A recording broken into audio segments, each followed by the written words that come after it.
Bom dia, pessoal. Para quem não me conhece, meu nome é Cláudio Sabino. Sou advogado, constitucionalista e juiz filósofo cristão. Hoje, notadamente, dia 8 de agosto de 2023, finalzinho de manhã, portanto, já visto o relógio registrar 11h56 da manhã. Escolhi um tema para compartilhar com os senhores, sem nenhuma pretensão de esgotar a matéria, tampouco fazer nenhum demérito àqueles que pensam sentido contrário. Razão pela qual escolhi o tema de hoje, abre aspas, o Tribunal de Cristo ou o Dia do Senhor. E porque, não obstante a Bíblia tenha nos informado ao longo dos últimos 2000 anos que Cristo Jesus poderia chegar a qualquer momento, até o presente momento, o mesmo ainda não cumprira dado o comando, fecha aspas. Eis a questão, como dizia o grande dramaturgo, e por que não dizer o maior poeta de todos os tempos, ou seja, William Shakespeare. Antes mesmo de adentrarmos diretamente para delimitarmos com tons e alcance do pano de fundo da presente temática, convido os senhores e senhoras a conhecer o presente canal da Cidadania. Se ainda não se inscreveram no mesmo, se inscrevam. Se gostar do presente vídeo aula, dê o seu like. Deixe o seu comentário de forma respeitosa, educada e elegante. E compartilhe o presente vídeo aula com o maior número de pessoas, para assim, como vocês, os mesmos também tenham ainda a oportunidade de me ajudar a levar a palavra de Deus aos confins do mundo. Dito isto, e para que o presente vídeo não fique maior do que eu pretendo, começo dizendo que ao longo da história da humanidade, notadamente nos últimos 2000 anos, em que pese, não vem sendo tarefa fácil delimitar os verdadeiros contornos e alcance do Dia do Senhor ou do Tribunal de Cristo, notadamente pelos teóricos, filósofos, e pregadores das mais diversas denominações religiosas. O fato é que já são expressivos mais de 2000 anos que dada a promessa fora feita, ou seja, a promessa que Cristo Jesus, no alto de sua infinita grandeza, fizera logo após a sua inefável ressurreição no terceiro dia, e depois de pregar 40 dias e 40 noites, a promessa que o mesmo fizera para a humanidade. Mas, dada a promessa, em que pese, já conta com expressivo mais de 2000 anos. E aí, muitos céticos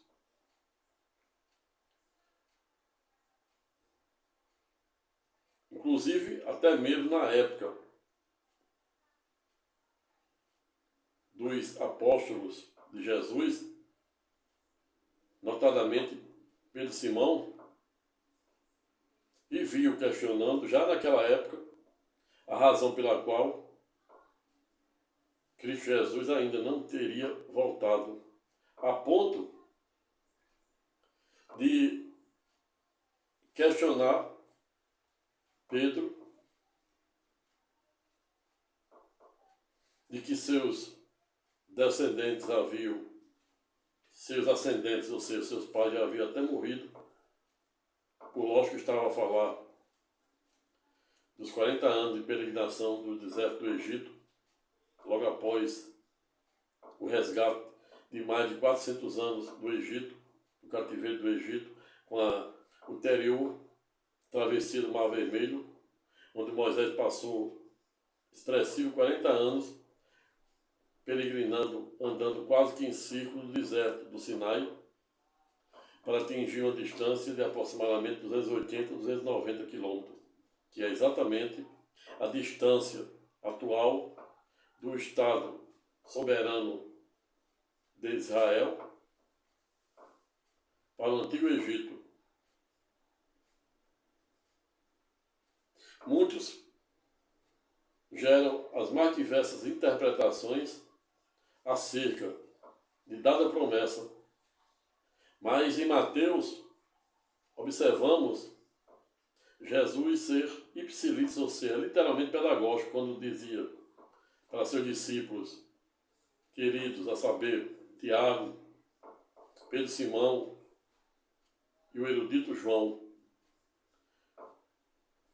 que o dia do Senhor seria como o dia do ladrão, ou seja, o ladrão não avisa quando vai roubar, pois se avisar, ele não consegue praticar dado roubo, assim como também armará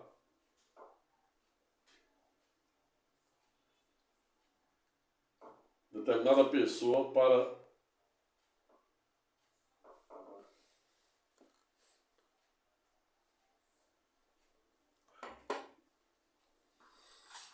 contra dado evento danoso. Mas o fato é que quando os discípulos de Jesus, notadamente Pedro Simão, João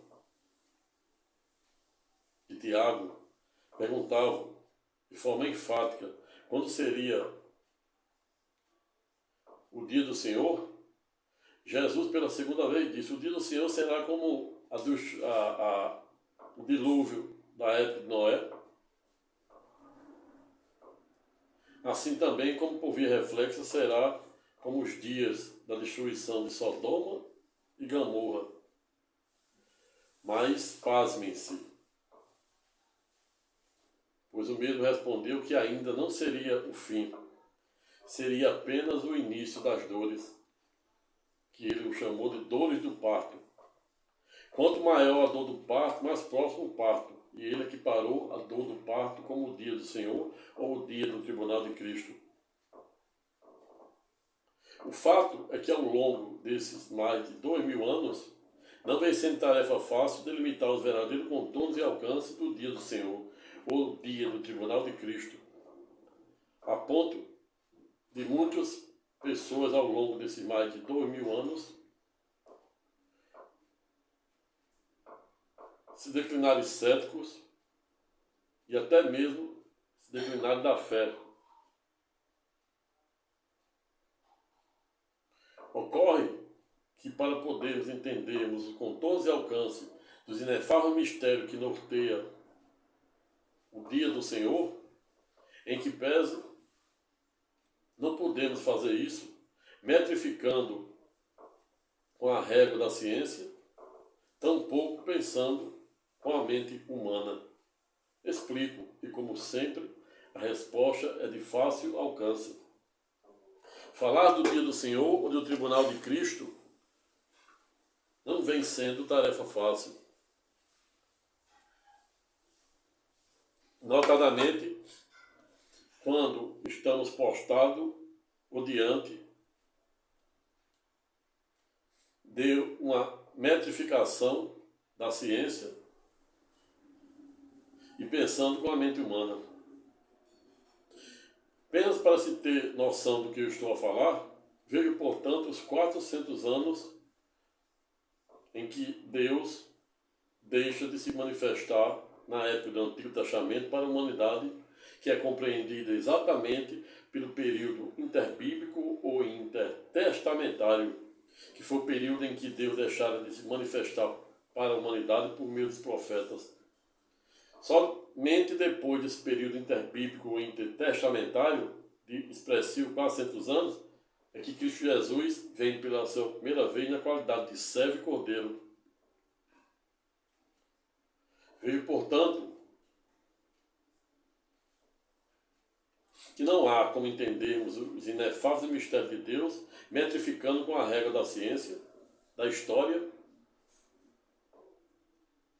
que apenas analisa Deus sob a perspectiva histórica, diversamente da teologia, que vê Deus sob a perspectiva do Logos, do divino, do alfa e do ômega, ou seja, Cristo Jesus cita no mínimo 3 vezes no livro de Apocalipse, 3 ou 7, ser o alfa e o ômega, ou seja, o primeiro e o último, o início e o fim, o princípio e a eternidade, hoje e sempre. Amém. Veio importante que quando compulsamos as clássicas cartas, ou carta de Hebreu, composta por 13 capítulos, cuja autoria até o presente momento em que pesa ainda é desconhecida, não obstante este que estávamos falar entender ter sido o transcendental e erudito Paulo de Tarso, dada a sua intelectualidade,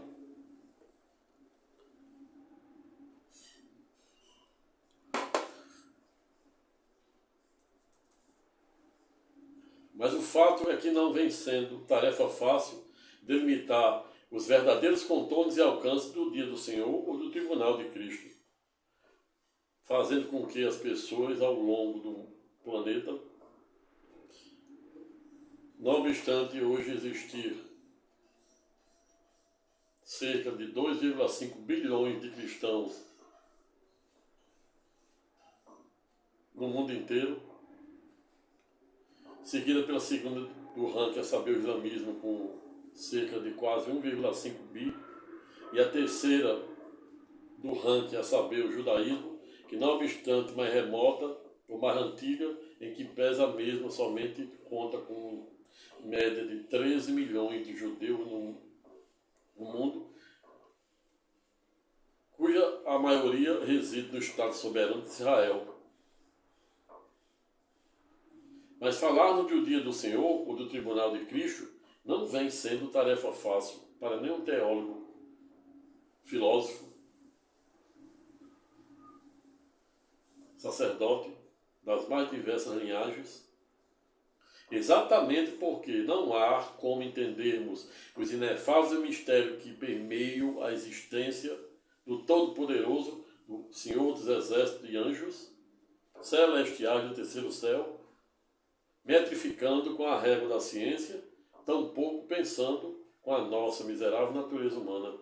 E esta é a razão pela qual remeto-os, desde já, para entender os contornos e alcances da clássica parábola do joio e do trigo, que também será objeto de um vídeo aula onde eu irei verticalizar a importância de dada parábola. Para quem não sabe, Jesus, para além de não falar em hebraico, grego e latim, e sim em aramaico, outro sim por via reflexo também, ele falava por meio das clássicas parábolas, exatamente para tentar desviar a atenção dos fariseus que desde o primeiro momento não ouvidaram em tentar incriminá-lo e acabaram incriminando, mesmo de forma injusta e indevida, na ocasião em que levaram e foram responsáveis no clássico e antigo Sinédrio, que era uma espécie de corte superior que julgava os crimes da época, e condenaram Jesus no Sinédrio à pena capital da crucificação. Vejo, portanto, que ao longo dos mais de 2000 anos não vem sendo tarefa fácil. E quando recorremos à Bíblia, especial em Pedro 2, 3, 8, o mesmo é pedagógico. Já era pedagógico. No início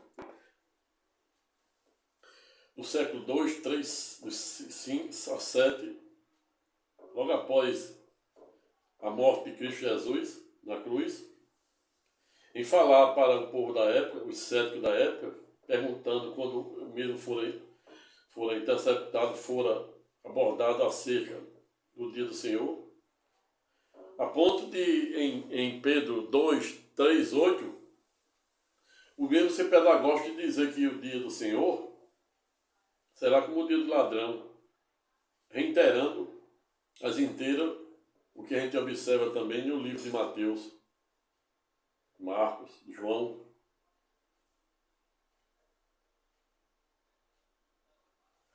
E não à toa, o próprio Pedro, Simão, em Pedro 2, 3, 8, A época foi um pedagógico, quando disse que, para os judeus céticos da época, que o dia do Senhor seria como o dia do ladrão. E em Mateus, Jesus, por meio de seus discípulos, dizia que o dia do Senhor seria como o dia da época do dilúvio de Noé, bem como também seria como o dia da destruição de Sodoma e Gomorra, que foram literalmente destruídas com fogo e enxofre. E até hoje existe enxofre e sal na região onde existiam essas duas cidades, a saber, Sodoma e Gomorra, conforme Aline,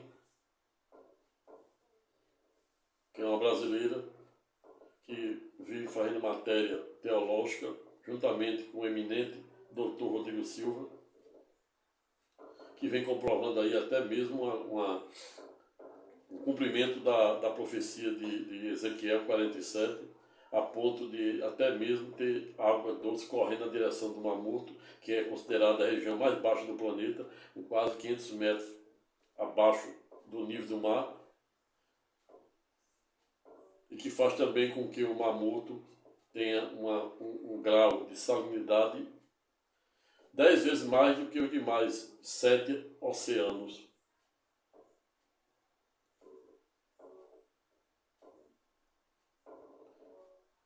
Inclusive em que pese, para além de água correndo na direção do Mamuto por meio de vários bolões que nascem diariamente, até peixe existe lá na região já. Em que pese, existe também até cultivo e plantação de pâmeras, que eram as plantas da época de Jesus. Ato contínuo, comprovando o início do cumprimento da profecia de Ezequiel 47. Ato contínuo comprovando também, por via reflexa, que céu e terra passarão, mas a escatológica promessa e palavra de Deus jamais hão de passar. Vejo, portanto, que não vem sendo tarefa fácil delimitar os verdadeiros contornos e alcances do dia do Senhor do tribunal de Cristo. E esta é a razão pela qual, lembro, contudo, no ponto, que existe um instituto teológico chamado secura espiritual ou assédia, como defendia Madre Teresa d'Ávila, referendado por Santo Tomás de Aquino, que fora exatamente o pai da escolástica, na época em que Santo Agostinho, por meio de sua monista, via apenas disseminar a palavra de Deus por meio do clero ou da igreja. Em ato contínuo veio o pai da escolástica, ou seja, Santo Tomás de Aquino, no qual tem uma erudita e transcendental oração que já recitei no presente canal e irei doravante recitá-la novamente, onde ele se dirige e agradece pela sabedoria ao Todo-Poderoso. Não à toa chama o inefável, chama Deus de inefável.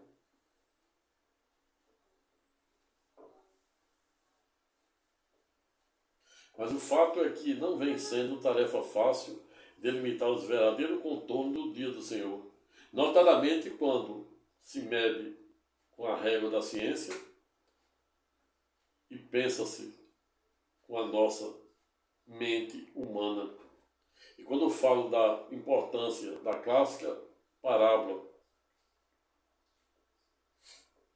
deixada por Jesus, a saber, a parábola entre o joio e o trigo, que diz que nada serve um grão de trigo jogado no chão se o mesmo não se permitir se sepultar. E por sepultar se entendam. O trigo precisa sepultar na terra para brotar o pão da vida. Pois nem somente de pão viverá o homem, mas de toda palavra que sai da boca de Deus. A palavra de Deus é Deus falando pelas ações humanas, se manifestando pelas ações humanas e pela boca humana. Portanto, não há como entendermos o inefável mistério de Deus metrificando com a régua da ciência e pensando com a mente humana. E a parábola entre o joio e o trigo nos ensina exatamente isso, que devemos morrer para nascermos diariamente. Devemos nos esvaziarmos de nossa soberba, de nossa avarência em ter em detrimento do ser. E aí me vem à mente Schopenhauer, que o homem vive numa ânsia de ter com o tédio, não poder possuir, porque quando ele possui de forma ilícita, esse lirismo, esse mundo em que as pessoas vivem totalmente desprovidos de valores éticos e morais, esse mundo arminiano em que as pessoas esquecem do caminho estreito. Estreito é o caminho e largo é o caminho da perdição e da desgraça. E que Jesus disse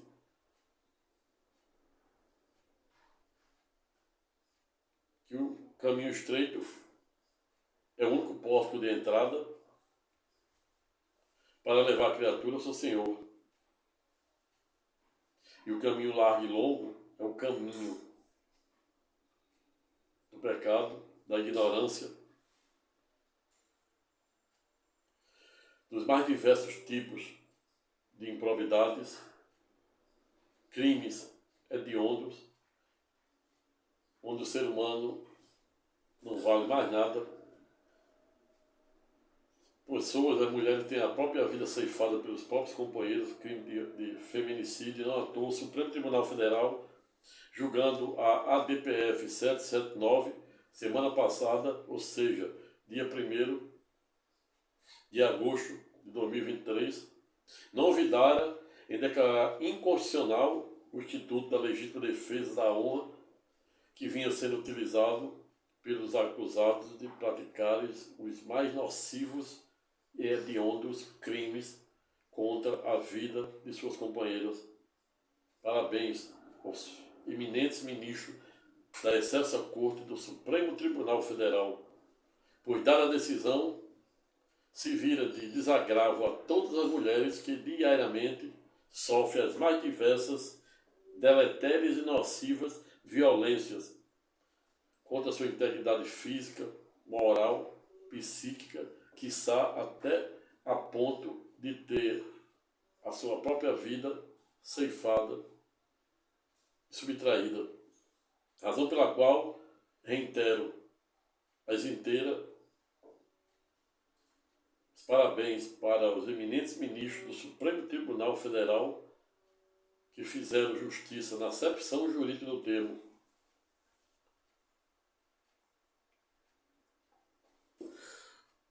Mas Pedro, em Pedro 2, 3, 8, chegou ao ponto de dizer para os céticos da época, que o cobrava acerca da volta de Cristo Jesus, e ele, em Pedro 2, 3, 8, é pedagógico quando diz que um dia para Deus é como 1000 anos, assim como 1000 anos é como um dia para Deus. Ou seja, Deus, para além de ser imedível, não há como medir o tamanho de Deus. O trocínio por via reflexa, Deus também é atemporal, razão pela qual não está submetido à lei da gravidade, à lei dos homens, e pior ainda, a sua vontade.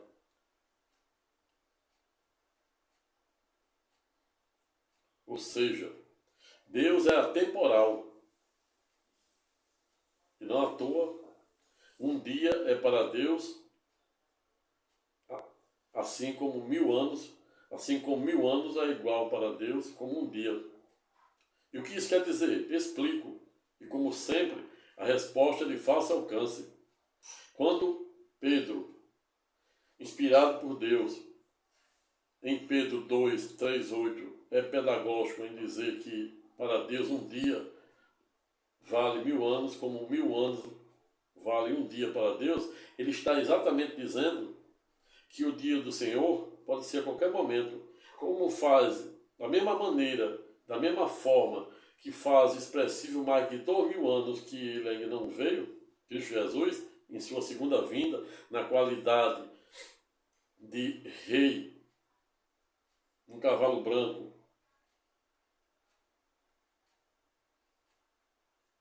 como verdadeiro leão da tribo de Judá, o teu sim por via reflexa, ele podia ter vindo logo no dia seguinte. Ocorre que, segundo o próprio Pedro 2, 3, 8,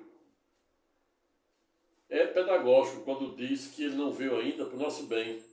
Ele não veio ainda porque nós não estamos preparados para o dia do Senhor. Ele não vem ainda para que nós não sejamos destruídos, como houve na época do dilúvio de Noé, que ele concederam uma espécie de salvo-conduto de 120 anos para Noé, para além de construir a arca de Noé, e ser salvo, e ter o salvo-conduto com sua família e um casal de cada espécie de animal, ele também pudesse ter, nesse período que chama-se de período de graça, 120 anos, teve também nesse lapso temporal o tempo para pregar para as pessoas se arrependerem e aceitarem o Todo-Poderoso. Mas o fato é que na época de Noé, somente Noé e sua família e um par de cada casal de espécie tiveram salvo-conduto. Já quando estamos falando de Sodoma e Gomorra, em que pese, não obstante o patriarca Abraão, à época, ter clamado ao Todo-Poderoso que não destruísse Sodoma e Gomorra, Deus disse, me deu uma razão para tanto. E ele disse, eu dou, se eu arranjar 50 homens de fé, arrependidos, o Senhor não destrói. Deus diz no alto de sua infinita grandeza, pois Deus é o único que larga 99 ovelhas para tentar salvar uma. E ele não poderia, na ocasião, agir de forma diversa. Ele diz para Abraão, se você conseguir 50 almas arrependidas em Sodoma e Gomorra, em amor a essas 50 almas eu não destruirei Sodoma e Gomorra.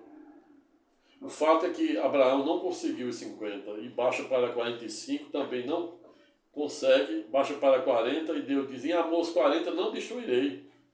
E Abraão não consegue 40, consegue 30 e Deus diz, em amor os 30 não destruirei. E Abraão não consegue 30 e baixa para 20 e Deus diz, em amor os 20 eu não destruirei, Sodoma e Gomorra. E ele não consegue 20 e diz, me desculpe a minha arrogância, mas vou falar pela última vez. E se eu conseguir 10, Deus diz, se eu abandono 99 ovelhas para salvar uma, como é que eu não abandonarei também por via reflexa para salvar 10? Em amor aos 10 eu não destruirei Sodoma e Gomorra. Mas o fato é que Abraão não conseguiu ipsilitz, ou seja, literalmente nenhuma alma que fosse merecedora de ser salva. Razão pela qual somente Ló e sua família foram salvos. E até mesmo a esposa de Ló, em que pese, em razão de ter descumprido a ordem do anjo de Deus, de não olhar para trás, e ela olhou, presa no materialismo, Deus a transformou no estado de sal. E não a tua região de Sodoma e Gomorra, onde é localizado na região também onde se localiza hoje o Mar Morto, é composta de montanhas de sal e até mesmo pedra de enxofre, conforme a Aline vem revelando por meio de várias aulas que ela ministra na região de Israel. Vejo, portanto, que quando Pedro 2, 3, 8 diz que Deus, um dia para Deus é como 1000 anos e 1000 anos é como um dia, é exatamente para Deus. É exatamente dizendo que Deus, para além de ser atemporal, ou seja, não está submetido à vontade, e pior ainda, ao tempo dos homens, e sim ao seu, de seu modus operandi. O teu sim por via reflexo, ele está dizendo também que não veio ainda em mais de 2000 anos, porque nós ainda não estamos preparados. E se ele vier, não sobrará ipsilis nada, igual na época de Noé e na época de Sodoma, de Gomorra, onde somente Ló e sua família tiveram salvo-conduto, e na época de Noé, ele, sua família e um casal de cada espécie. Veja, portanto, os contornos e alcances do que quer dizer quando Pedro diz que um dia para Deus é como 1000 anos, e 1000 anos, por via reflexo, é como um dia. Cristo Jesus poderia ter vindo logo no primeiro dia anterior à sua inefável crucificação e ulterior ressurreição. Mas já faz expressivo mais de 2000 anos ele não veio. Por quê? Porque a população, cada dia, está se degenerando, está vivendo desprovido de valores éticos e morais. As pessoas, a vida não vale mais nada. As pessoas só se preocupam com o ter em detrimento do ser. É uma sede de ter com o tédio de não poder possuir, porque a pessoa possuiu de forma ilícita. Não há como dormir. Botar a cabeça no travesseiro, vivendo uma vida ilícita, uma vida de prostituição, uma vida de ingratidão. Pois Deus tem desculpa e Deus perdoa até o homicídio. Não obstante ele dizer que o Satanás, seu maior inimigo, potestade e principados,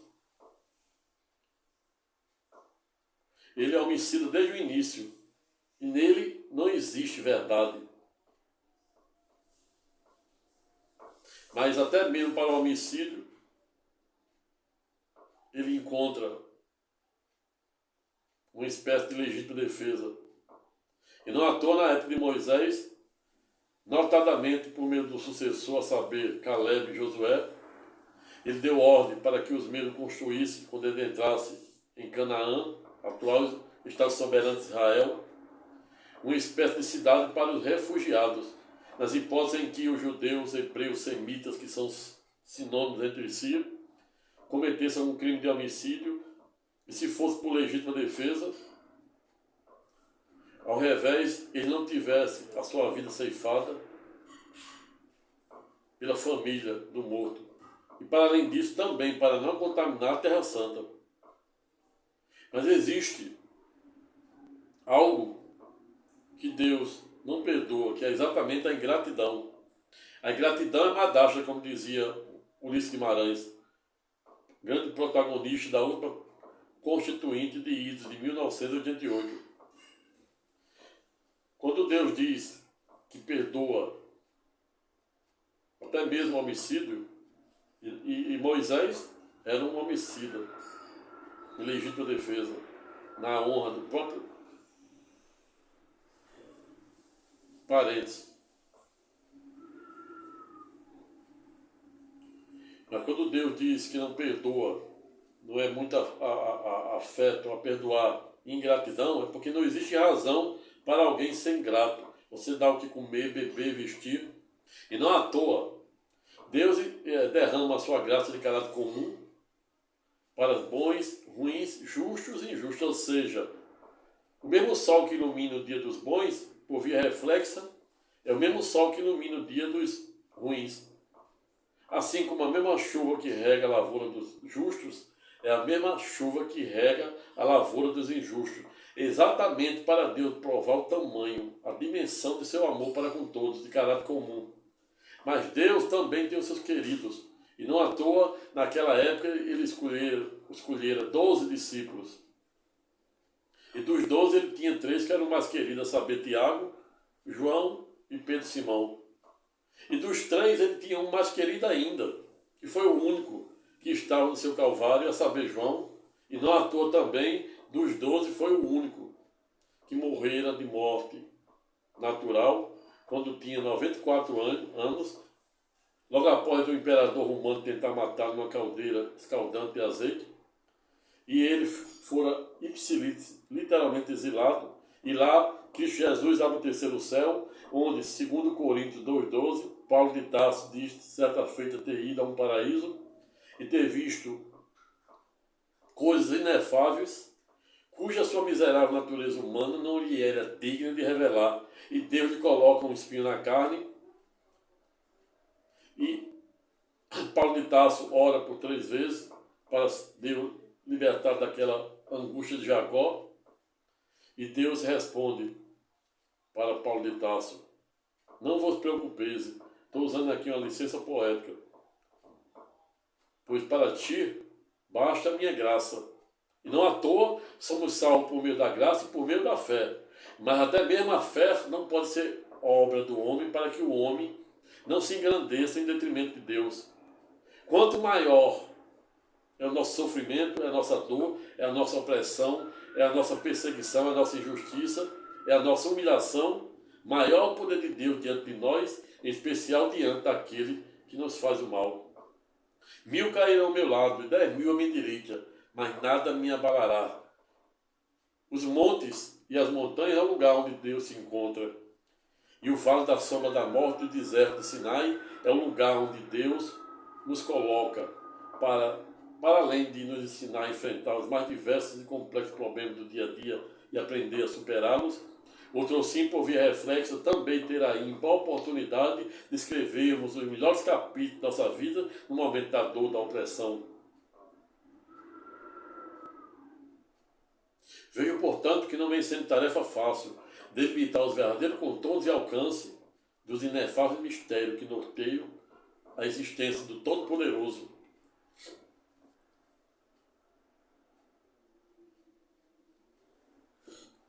Veio, portanto, que Pedro 2, 3, 8 é pedagógico, quando diz: meus queridos amigos, não esqueçam isto. Para o Senhor, um dia é como 1000 anos, e 1000 anos como um dia. O Senhor não demora a fazer o que prometeu. O que ele prometeu? Prometeu vir e faz expressivo mais de 2000 anos e não veio ainda, porque não estamos prontos. Como alguns pensam. Pelo contrário, ele tem paciência com vocês, porque não quer que ninguém seja destruído, mas deseja que todos se arrependam dos seus pecados. Porém, o dia do Senhor chegará como um ladrão. Naquele dia, os céus vão desaparecer com um barulho espantoso, e tudo o que há no universo será queimado. A terra e tudo o que existe nela vão sumir. Veja, portanto, que Pedro Simão é pedagógico quando diz que Deus não veio ainda nesse expressivo, voltar ainda nesse expressivo mais de 2000 anos, exatamente porque não estamos preparados e porque não quer repetir o que fez em Sodoma e Gomorra, que não sobrou ninguém, salvo Ló e sua família. Assim, como por via reflexa também, como ele fez, destruiu na época o mundo com água, na época do dilúvio de Noé. E ele não veio ainda exatamente por quê? Porque não estamos preparados. E aí, para caminhar, para finalizar o presente estudo temático, trago a base do presente estudo uma clássica teoria do paradoxo de Feynman, que também já foi objeto de videoaulas, em que eu digo que o respectivo paradoxo de Feynman dá para se aplicar ao presente contexto, para delimitarmos e podermos ainda melhor compreender os contornos e alcance do dia do Senhor. O paradoxo de Feynman consiste exatamente em uma teoria muito utilizada pela física, pelos astrofísicos, no sentido de dizer existir ou não vidas ano-luz mais inteligentes do que a nossa, que, dada a nossa miserável natureza humana, não teríamos ipsilits, ou seja, a mínima capacidade de compreendê-las. E aí, eu citei, apenas a título de exemplo, um exemplo da formiga e da pulga, que vou reproduzir aqui para você poder entender os contornos e alcances do que eu estou a falar. E para você também poder compreender o paradoxo de Feynman e o quanto dado instituto, dada teoria tem a ver com o dia do Senhor, para podermos delimitar no contorno e alcance de dada promessa que não obstante ter feito há mais de 2000 anos, todavia em que pese até o presente momento ainda não fora cumprida em tese, porque ainda não estamos preparados para receber o Todo-Poderoso, que é um verdadeiro fogo. Lembra da época de Moisés?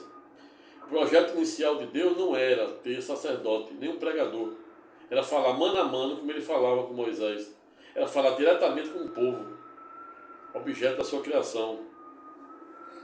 Mas o povo teve medo de Deus. E em determinado momento, Deus dá ordem para Moisés construir uma linha imaginária e trazer o povo para ele falar diretamente, mano a mano com eles. E Moisés faz isso, com essa linha divisória, e traz o povo. O povo tem tanto medo de Deus que não consegue se aproximar nem da linha divisória. E esta é a razão pela qual Deus escolheu profetas, sacerdotes, na linhagem dos levitas, na linhagem de Judá, para representá-lo, para levar e tentar falar com o povo e se manifestar. Mas o fato é que a palavra de Deus é Deus falando e se manifestando pela boca e pelas ações humanas.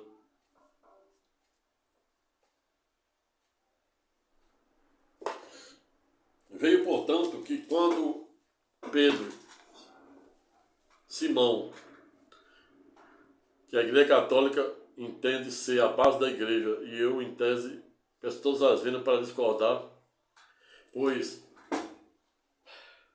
quando Cristo Jesus chamara Pedro Simão de rocha, ele não estava dizendo que Pedro Simão seria a própria igreja, a própria base. Pois a própria base da igreja de Cristo é ele mesmo, por meio do seu corpo. Ele é a pedra da igreja, Cristo Jesus. Pedro Simão representa cada um de nós, que dada a nossa miserável natureza humana, pecador,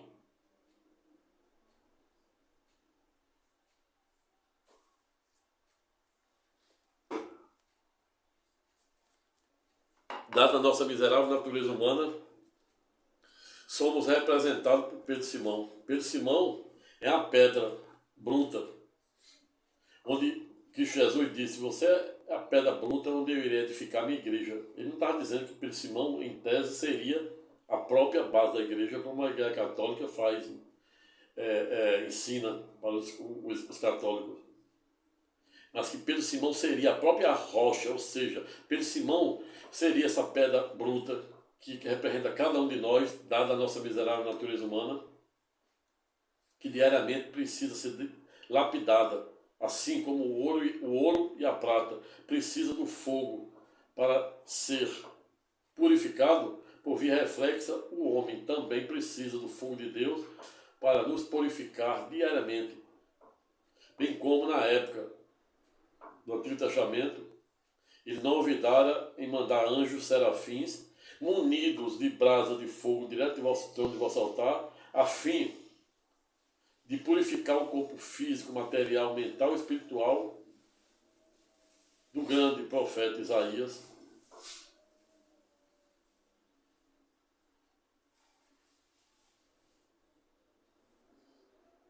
Mas o fato é que o mesmo fogo que purifica a prata e o ouro, um dos preciais mais preciosos, como dizia Shakespeare, certa feita Shakespeare fora instado a falar acerca da existência ou não de Deus, e não ouvidarem dizer, acreditar existir o Ser Supremo, por lógico que ele estava a falar de Deus, e que abaixo desse Ser Supremo estavam os anjos, abaixo dos anjos estavam as nuvens, abaixo das nuvens estava a terra, abaixo da terra estava a fauna, abaixo da fauna estava a flora, e abaixo da fauna estavam os minerais, dentre eles o ouro mais precioso. Não à toa é o fogo que purifica o ouro e a prata. E todo o ouro e toda a prata do universo pertence ao Todo-Poderoso. Razão pela qual finalizo o presente chutemato no sentido de dizer que o dia do Senhor, ou do tribunal de Cristo, é como um dia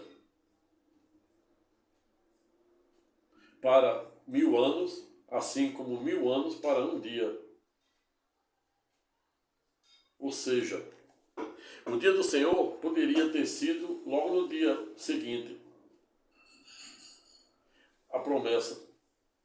Mas em razão de o povo, em tese, não se encontrar ipsilítis, ou seja, preparado para o dia do Senhor, ao revés, já faz expressivo mais de 2000 anos que dada a promessa ainda não fora cumprida.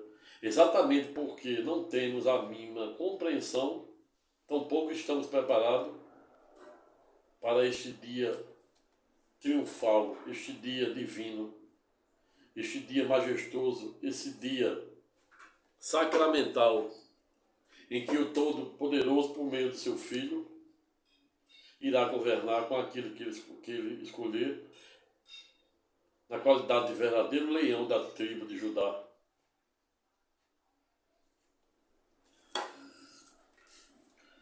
Razão pela qual, assim como defende a teoria de Femer, que diz que defende a existência ou não de vidas alienígenas, ano-luz mais inteligente do que a nossa, e que, se elas existem, não se revelarão, ou não se revelar ainda, em razão de não estarmos preparados, de não termos a mínima compreensão de compreendê-las. E não à toa citei o exemplo da formiga. Imagine você, portanto, uma floresta e existe um formigueiro. Essa floresta é desmatada, desaparece, é construída uma ponte naquela floresta. Mas a formiga continua lá, sem entender que ali não é mais seu habitat, que ali não existe mais uma floresta. E por via reflexa é a teoria de Femer. Os teóricos defensores da teoria de Femer, equiparando ao homem, exatamente que se houver vidas inteligentes mais do que a nossa, em tese elas não se revelarão ainda, ou talvez nem se revele, porque não temos a mínima compreensão de entendê-las, assim como a formiga não teve a mínima compreensão, capacidade de compreender que ali não existia mais uma floresta. Mas dou outro exemplo da pulga. Os cientistas norte-americanos pegaram uma pulga daquela que pula mesmo, pulga de bicho, colocaram no recipiente tipo isso aqui, e começaram a observá-la. Ela pulava de dentro até fora, até pulava fora da superfície. É isso aqui. Depois de determinado momento, eles fecharam, colocaram uma tampa na superfície do copo, e depois de alguns minutos, tiraram a tampa e ficaram ipsilítis, ou seja, impressionados, quando a pulga continuava pulando como se a tampa ainda estivesse lá. Não obstante, ele já tinha tirado a pulga. E aí observaram que a pulga não tem a mínima compreensão, a mínima capacidade de compreender a realidade.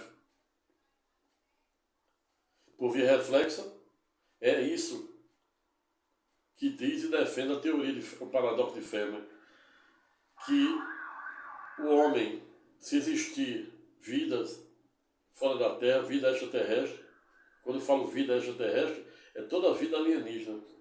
Deus é um alienígena. Jesus fora pedagógico quando dizia: não sou desse mundo. Quem não é desse mundo é o quê? É ET. E a NASA fica procurando até hoje por vidas fora da Terra. A ciência já fora literalmente pedagógica, e de 1990, por meio do erudito cientista planetário, astrofísico, escritor, astrônomo, a saber, Dr. Carl Sagan. Quando o IDES de 1990 chefiava a missão da NASA, notadamente em sede da sonda Vogue 1, e ele, a 6 bilhões de quilômetros de distância da Terra, dá um comando para a sonda virar para a Terra e fica ipsilítis, ou seja, impressionado, e a ponto de dizer que estamos literalmente perdidos e somos, em tese, um acidente genético, quando ele diz que somos feitos 97% de poeira estelar. E dada a tese do erudito Carl Sagan, foram referendadas inteiras pelos cientistas, quando atualmente vem revelando que o homem, nós, a humanidade, o homem é feito e composto de 97% de poeira estelar.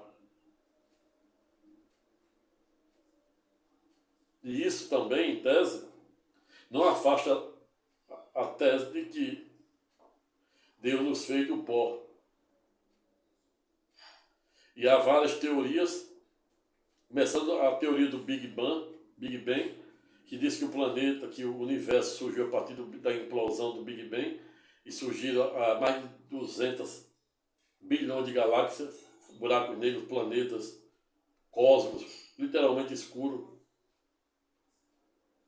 E data em torno de... E os cientistas da NASA dizem que o Big Bang data de expressivo 13 a 14 bilhões de anos.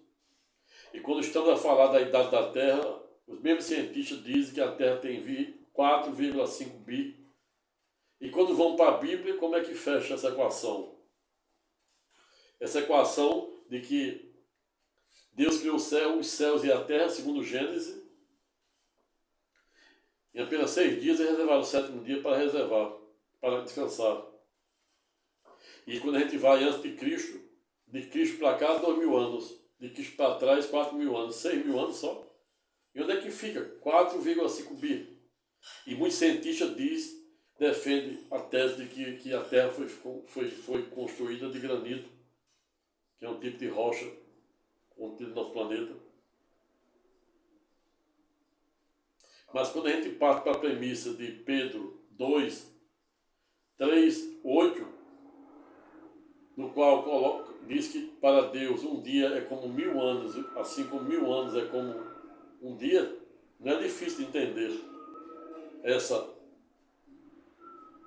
geometria, essa progressão geométrica.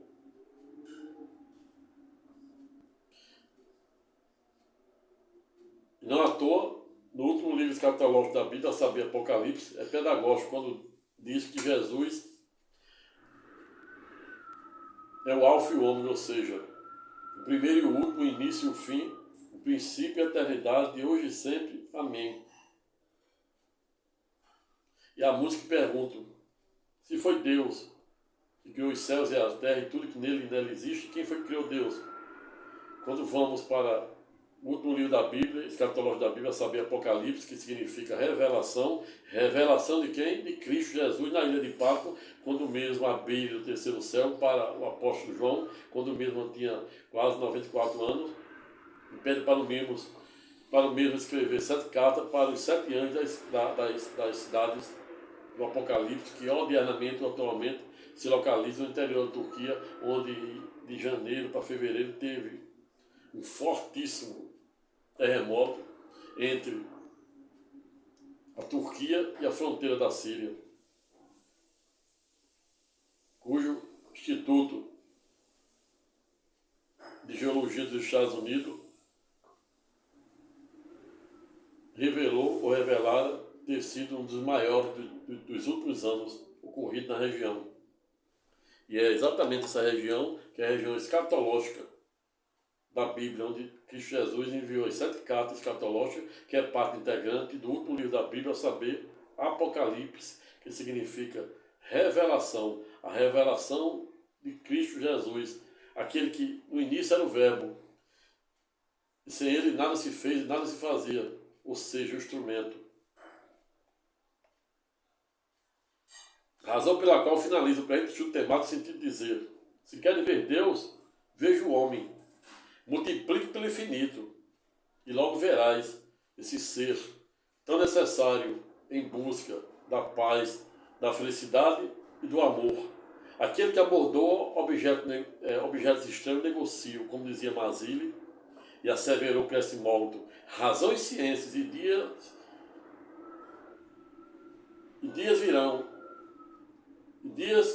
virão em que a razão dominará o mundo. Veio São Tomás de Aquino, por meio da sua escolástica, tentar aliar a fé à razão. Outro sim, também não é nem um pouco demasiado no ponto, contudo, lembrar, apenas a guisa de informação, que, para entendermos o dia do Senhor ou o dia do tribunal de Cristo, basta entendermos com todos e alcance da clássica teoria de Fermat,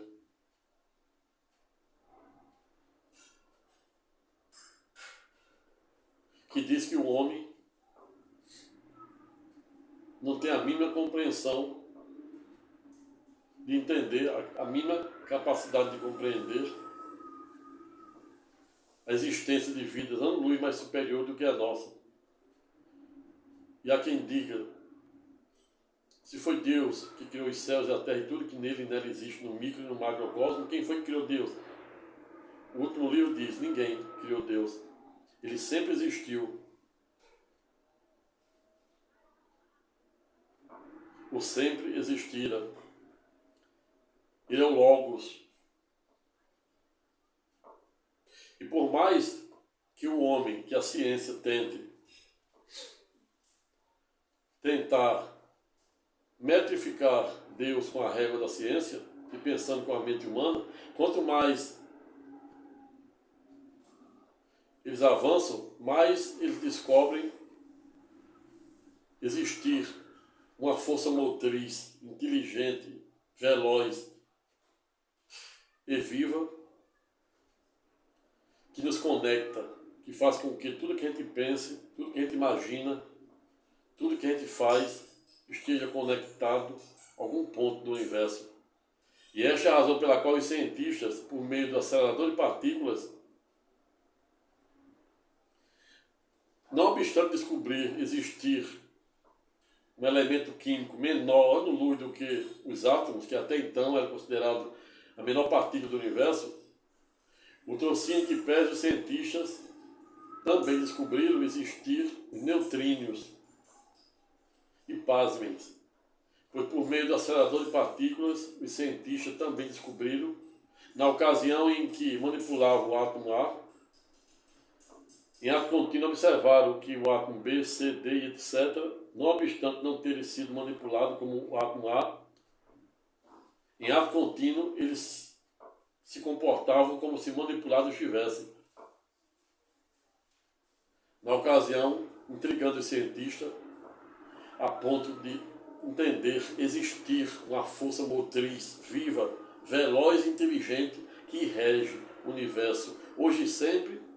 Amém. E essa força motriz, inteligente, veloz, é representada pelo nome do Alfa e o Ômega, ou seja, Cristo Jesus, nosso eterno, etéreo, inefável pastor e sumo sacerdócio, na ordem de Melquisedeque, razão pela qual finalizo em última síntese conclusiva para este temático, no sentido de dizer que devemos, assim como o paradoxo de Fermat, nos prepararmos para o dia do Senhor, em especial para não termos medo do Todo-Poderoso, como os hebreus e os semitas do passado tiveram. Todos comeram maná e morreram. Mas ele disse, eu sou o pão da vida, aquele que provar da minha carne e beber do meu sangue, não perecerá e terá vida eterna, hoje e sempre. Amém. Até a próxima. Fique com Deus. Se gostar do Pré Vídeo Aula, se inscreva no Pré canal. Compartilhe o Pré Vídeo com um número de pessoas. Dê o seu like.